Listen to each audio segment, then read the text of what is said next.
aqui no estado, Ana Amélia Lemos, do PP, e Tarso Genro, do PT, lideram as pesquisas. E é sobre esse assunto aí que a gente conversa agora com o cientista político e professor da URGS, Benedito Tadeu César. Boa noite, obrigada pela presença. Boa noite. E também o cientista político e professor da UBRA, Paulo Moura. Boa noite pela presença também, professor. Tudo bem? O cenário aí atual se mostra polarizado, né? As pesquisas indicam que haverá segundo turno entre Ana Amélia Lemos e o Tarso Genro. Ainda há espaço para uma surpresa, Benedito? Olha, em política sempre há espaço para surpresas. A tradição no Rio Grande do Sul, e isso aconteceu na eleição com Rigoto, aconteceu com Ieda, não é que às vezes um terceiro candidato surge das cinzas, não é? E atropela aqueles que estão na dianteira. Então a gente não pode eliminar essa possibilidade nessas eleições. Eu acredito que seja difícil, mas não impossível. Tá? A tendência é que a gente tenha uma definição entre esses dois candidatos que estão liderando as pesquisas. Professor, professor Paulo, se tivesse aí uma terceira via, seria quem, né? O José Ivo Sartori ou o Vieira da Cunha? Olha, mais provável o Sartori, né? A gente, se tiver um termo de comparação, seria com a eleição do Rigoto, que partiu de 3 ou 4% numa eleição que tinha o ex-governador Antônio Brito, que tinha saído do PMDB para o PPS, e antes da eleição começar, muitos eleitores achavam que Brito era o candidato do PMDB.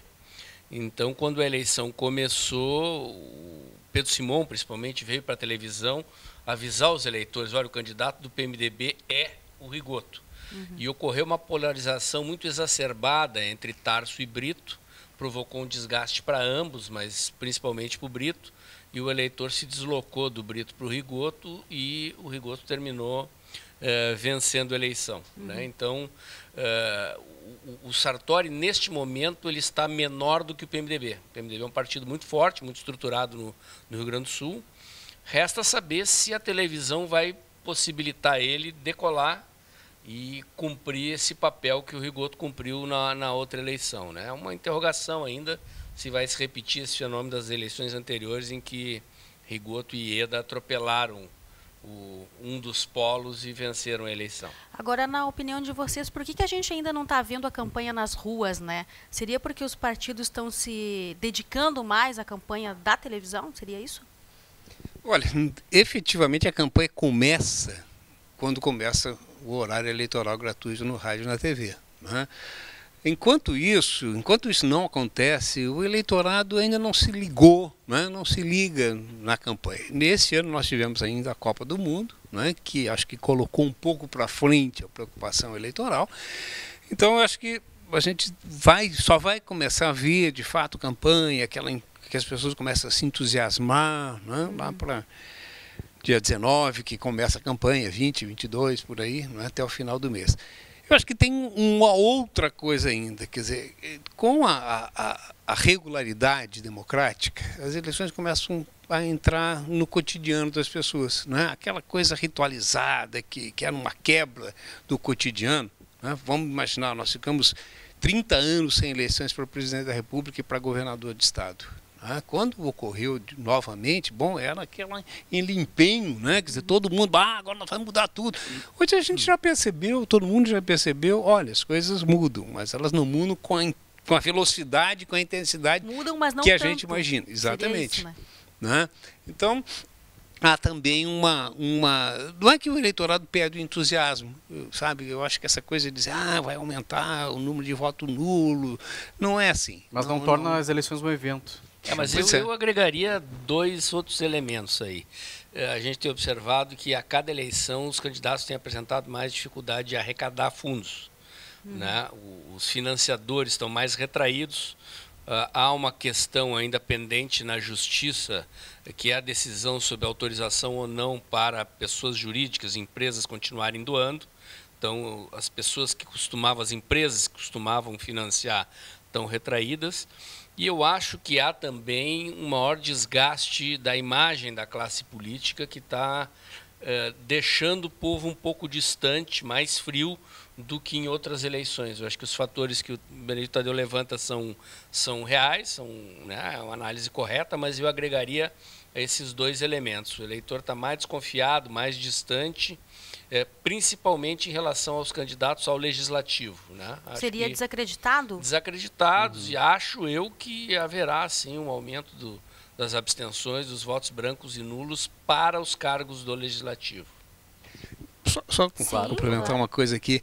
Não, eu acho que o Paulo tem razão, e acredito que talvez tenhamos, né, quer dizer, um aumento para o legislativo, mas eu quero lembrar o seguinte, olha, para os cargos executivos, presidente da República e presidente da e governador de estado, senador, as pesquisas esse ano estão no mesmo ritmo das pesquisas das campanhas anteriores, né? Quer dizer, quando você começa as pesquisas, há um índice muito alto de abstenção, de não sabe, não respondeu, né? Isso vai caindo à medida que se aproxima o período eleitoral e há uma grande queda, muito mais acentuada, né? A curva tem uma inversão muito melhor, uma inflexão muito maior de queda quando começa o horário eleitoral. Né? Que as pessoas começam, de fato, a se decidir, a se ligar e a se decidir. Eu acredito que não tenhamos uma coisa muito diferente nesse ano. Agora, essa polarização entre os dois candidatos aqui no Estado e essas pesquisas, antes mesmo das eleições, né, como pré-candidatos, né, as intenções de voto, elas podem ter dificultado a arrecadação de outros candidatos, que não os dois? Arrecadação de verbas, né, de doações para a campanha seria? Olha, as grandes empresas, elas costumam destinar recursos para todos os candidatos, né? Agora, óbvio que eles destinam recursos dependendo do percentual de intenção de voto de cada um. Pois é. Né? Quer dizer, ninguém aposta muito em cavalo que tá em último, né? Que está perdendo o páreo. Tá? Então tá, e nos debates de rádio, né, Dani, Gaúcha e também na Guaíba, foi possível perceber que a candidata que lidera as pesquisas, Ana Amélia Lemos, evitou um atrito com o segundo colocado, né, o Tarso Genro. Tá? Por que ela adotou essa estratégia? Olha, é uma atitude característica de quem lidera. Né? Quem lidera normalmente é alvo do ataque dos outros. A sua preocupação é preservar a condição de líder. Né? Então, normalmente, se o líder, digamos assim, para usar um linguajar gauchesco, dá estribo para quem lhe ataca, ele, de certa forma, está fortalecendo o atacante, está reconhecendo o ataque. Então, a preservação da posição de liderança provém de uma atitude defensiva, justamente de evitar atrito para contornar o eventual desgaste e a perda da condição de liderança. É típico de todo candidato liderando pesquisa, essa atitude conservadora, digamos assim. O professor Benedito, ele pincelou isso agora aqui, mas a gente vai aprofundar um pouquinho, né, Perdigão? O cenário mostra aí uma disputa muito equilibrada também no Senado, né? O Lazier Martins e Olívio Dutra estão empatados tecnicamente. Já o Beto Albuquerque aparece com 10%, né? Qual seria a possibilidade desse percentual do candidato do PSB migrar aí para um dos dois últimos, né, na última hora aí, Lazier ou Olívio? Olha, eu acho que o fenômeno é parecido com a situação para o governo do Estado. Tá? Quer dizer, é possível que o Beto Albuquerque também embale, não é, e aumente seu percentual. Mas me parece que o mais provável é ao contrário. Tá? Quer dizer, como há uma polarização, né, Lazier e Olívio, tá?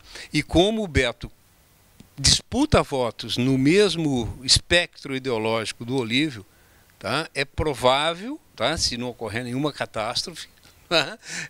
Que quando se aproxima, quanto mais se aproxima o período eleitoral, menos, né, mais esvazia a candidatura do Beto Albuquerque. Diminua. Tá? Quer dizer, esse voto pode migrar, né? Eu acho que o Paulo, outro dia nós estávamos comentando, e eu acho que o Paulo vai pegar o gancho aí e vai falar da possibilidade de uma quarta, talvez, candidatura, não é isso? Na verdade, vamos comparar a eleição anterior, na qual esteve em disputa um cargo de senador, né? Ela revelou algo interessante. O senador Pedro Simon, na última eleição que concorreu, ele perdeu 700 mil votos em relação ao pleito anterior. E se elegeu, mas surgiram naquela eleição dois nomes, a vereadora Mônica Leal, suplente de vereadora Mônica Leal, e o ex-deputado estadual não reeleito Mário Bern, e ambos fizeram 15% dos votos. E isso revela o eleitor buscando novidade. Né? Então vamos observar, se o Lazier tem cerca de 30, o Olívio tem cerca de 30, o Beto tem 10, tem pelo menos aí uns 20 pontos percentuais de eleitores sem candidato. Né? Então, eu não descarto que haja algum tipo de movimentação nessa área, mas também chama atenção que essa polarização pode provocar movimentos de convergência, ou em relação ao Olívio, como diz o Benedito, quer dizer, o eleitor mais à esquerda querendo derrotar o Lazier, ou eventualmente outro nome que surja, converge rapidamente para o Olívio, como o eleitor que não quer eleger o PT pode convergir rapidamente na reta final para um nome capaz de eventualmente impedir a eleição de Olívio Dutra. Né? Talvez até a eleição para o Senado nos revele mais emoções do que a eleição para governador. Bom, o fato do Olívio ter entrado, né, em última hora para a candidatura ao Senado fez o Lazier ter um pouco menos de calma, né? Sim, olha, o Lazier ficou um pouquinho mais nervoso. Eu acredito que o Lazier tinha consigo que ele teria uma eleição tranquila. Pois é. Né? Quer dizer, ele teria ele tinha inicialmente uma grande vantagem, né, e uma possibilidade de se eleger assim, com uma margem de votos muito grande. A entrada do Olívio equilibrou a disputa, né? E eu acho que ela está em aberto, entende? Quer dizer, qualquer resultado é possível aí. Agora falando um pouco aí sobre o cenário nacional, né? Recentemente o Banco Santander, ele mandou uma carta aos clientes de maior renda, dizendo que o crescimento da Dilma nas pesquisas deteriora a macroeconomia do país. A gente sabe que o PT e a presidente Dilma Rousseff, ela tem aí um grande apelo entre as camadas mais populares, né? Até que ponto isso atrapalha ou ajuda a campanha dela? Olha, eu acho que, por incrível que pareça, pode até ajudar a campanha da Dilma, tá? Porque marca a polarização. Né? Eu quero lembrar que em 1989, tá, o Mário Amato, que era presidente da Fiesp naquela época, né, presidente da Federação das Indústrias do Estado de São Paulo, disse que, acho que 80 mil, se me lembro o número, né, empresários brasileiros sairiam do país se o Lula ganhasse. 800 mil. Pior ainda. Né? Depois, na eleição de Lula em 2002, quando Lula finalmente se elege pela primeira vez, o Soros, né, mega investidor e tal, disse coisa semelhante. Né? Chegou a dizer assim, uma frase que ficou famosa, que era que os brasileiros não tinham o direito, né, de eleger, de escolher quem bem entendesse para ser presidente. Né? Então é muito parecido com o que o Santander fez. Né? Talvez agora tenha ficado mais claro essa manipulação, né? Esse jogo que tem sido feito na Bolsa de Valores. Né? Quer dizer, o que o Santander informava aos seus clientes era o seguinte, olha, né?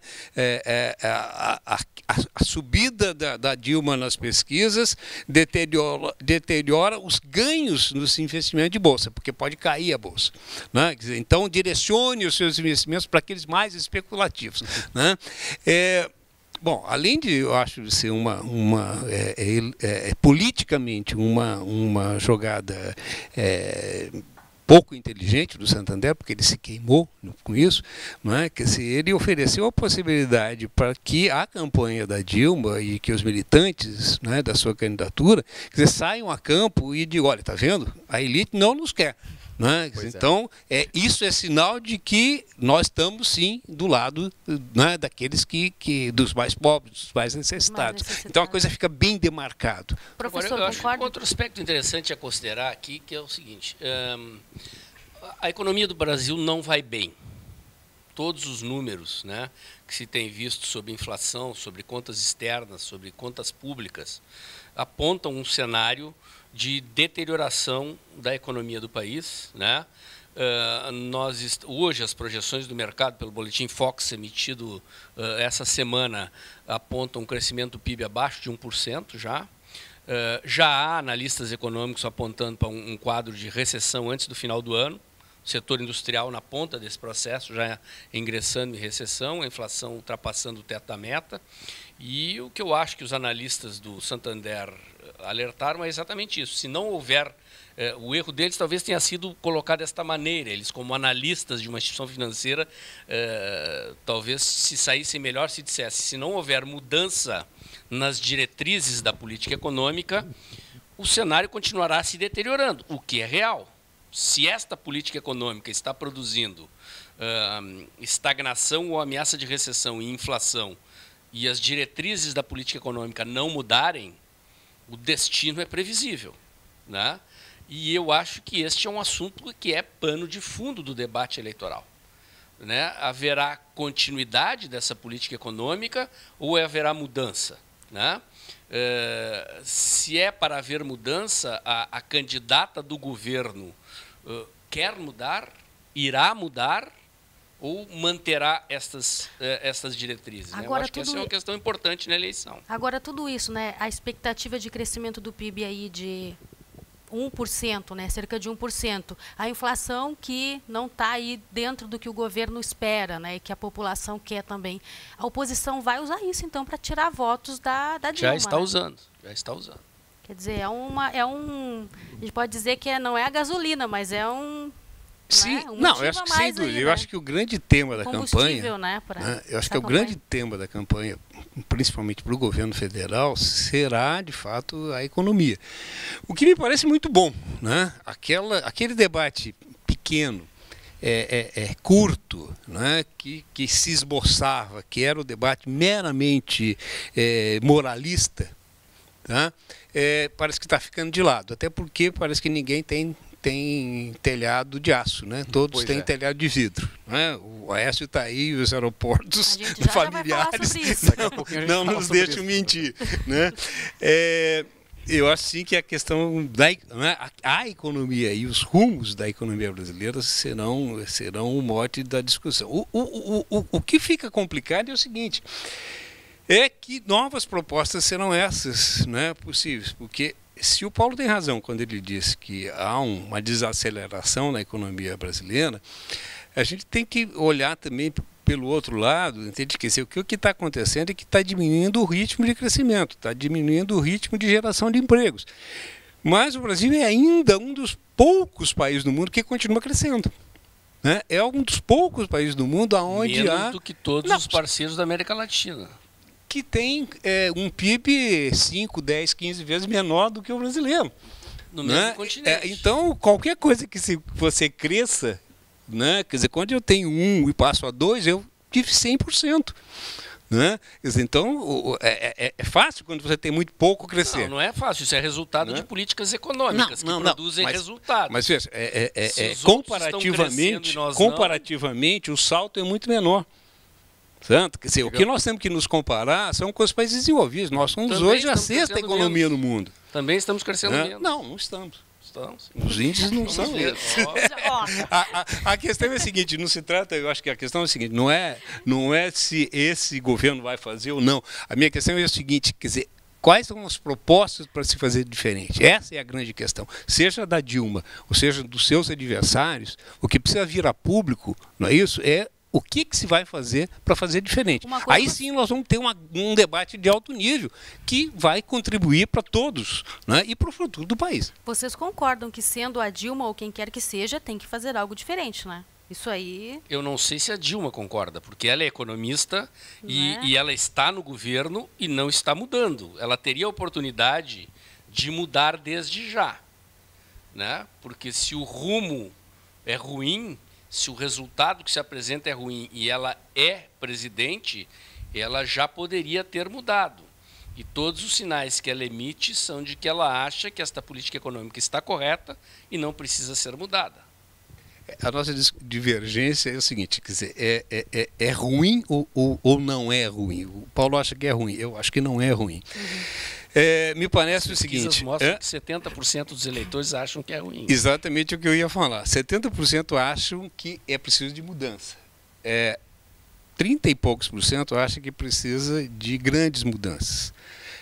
Outros 30 e pouco, quase 40, acham que precisa de alguma mudança. E aí que nós temos que ver, né? Quer dizer, que é preciso mudanças, eu acho que todo mundo deseja mudanças. O problema são os rumos da mudança. Né? Quer dizer, para onde nós queremos ir? Nós queremos mudar tudo, não é? Ou nós queremos fazer ajustes naquilo que está ocorrendo. Quer dizer, por isso que é preciso que sejam explicitadas as propostas. Eu vou pedir para a gente dar um tempinho só na nossa conversa, que a gente já, na volta do intervalo, fala um pouquinho mais de política.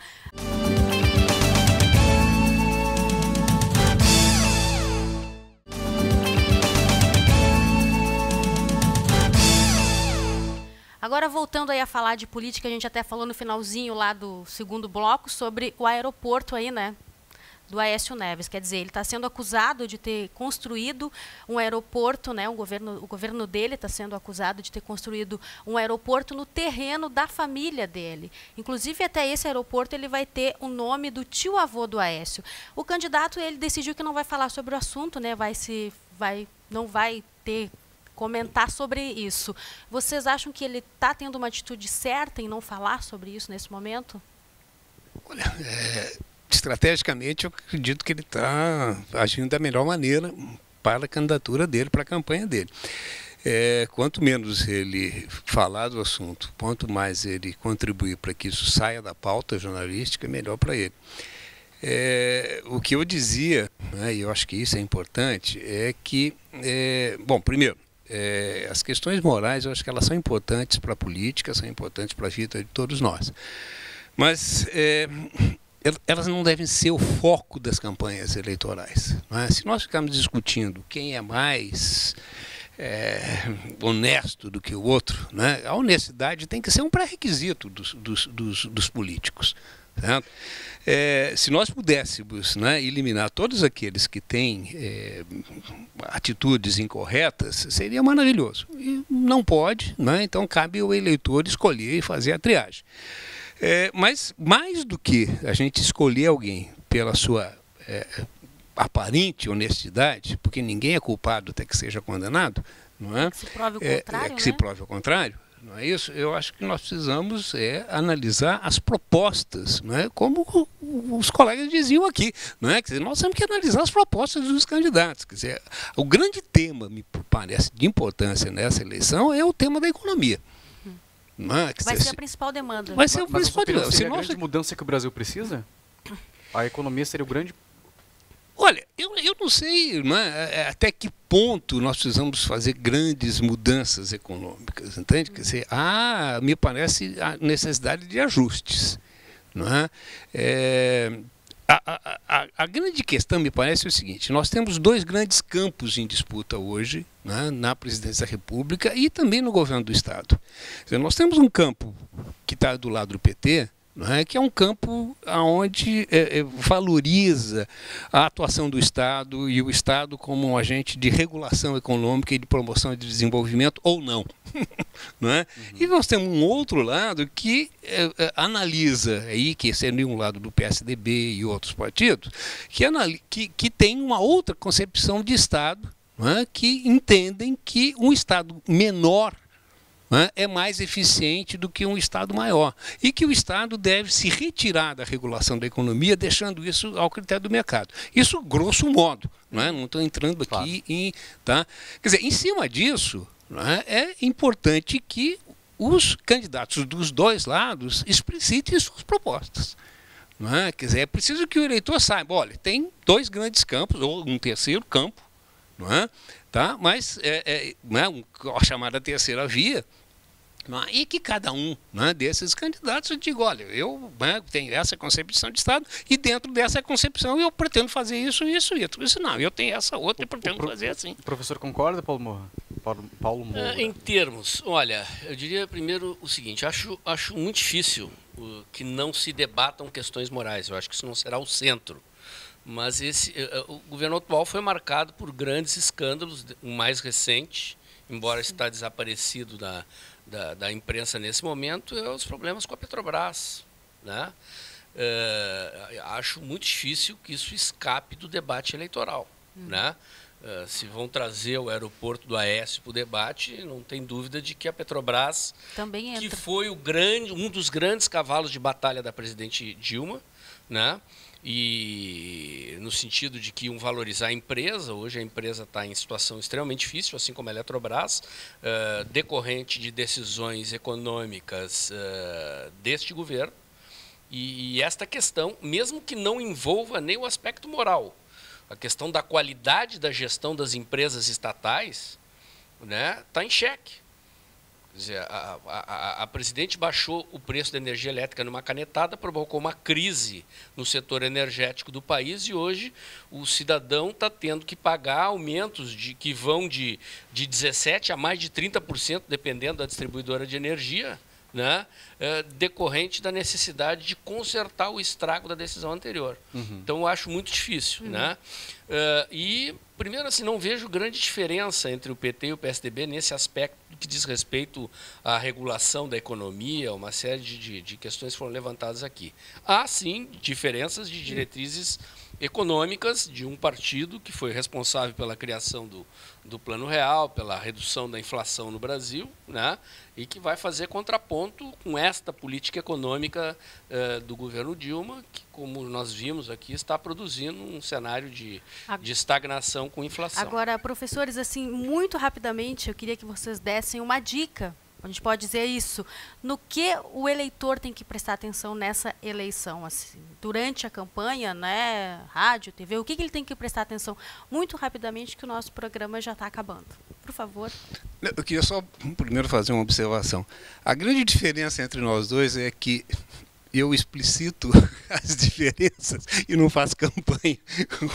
O Paulo assume as suas candidaturas e faz embate político. Isso fica muito complicado, não é, num debate.